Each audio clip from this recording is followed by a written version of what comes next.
Ano mo ba ako? Ano ba talaga tayo? Koy! Bakit hindi mo masabi? Dahil nandiyan na asawa mo? He's my ex! Ex na nga eh. Yun ang hindi ko maintindihan. Ano pang problema? Nandiyan ang mama ko. O ano ngayon? Ang wrong timing lang kasi. Anong wrong timing sa totoo? Hindi mo kilala si mama. Koy, hindi ka niya magugustuhan. Insultuhin ka lang niya eh. Lalayitin ka lang niya. Lalayitin niya ako? Oo. O lalayitin ka niya? At yun ang hindi mo kaya. Hindi kaya ng pride mo. Hindi kaya ng ego mo na tanga ka. Dahil hindi mo pinili ang kasing galing at kasing talino ng asawa. Naalala ko pa sa ating panggabi nung nakilala kita, kala ko walang higit. Sa gabing malamig, ikaw ang taga-sakip. Sabi mo soto, dalag na nga pagtingin. Ikaw ang hawakan ko, yung mga binitawan mo.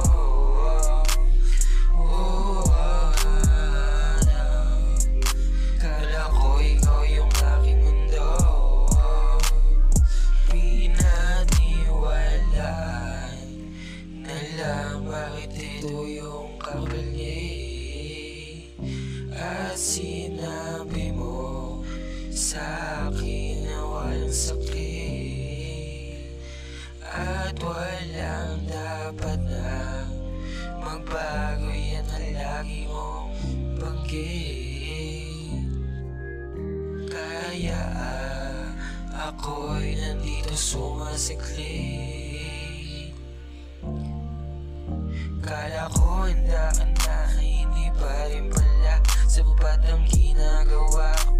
Kung bakit bigla na lang nag-iba. At ito ay papunta na naman sa panaginip na kala ko hindi na babalik. Simula nung una tayo na magkita, pagtingin ko sa'yo'y di na maibaling pa. Inaalala ang lahat nung tayo ay masaya. Ano ba ang nangyayari sa ating dalawa? O gantong pagmamahalan ay malabo na.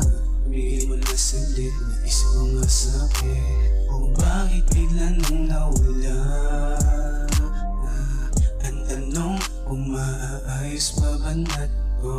Pagtingin mo sa'kin ay ibang iba na. Nagulang ako sa'yo pero walang ibang pinalit. Walang makakahigit sa'yo.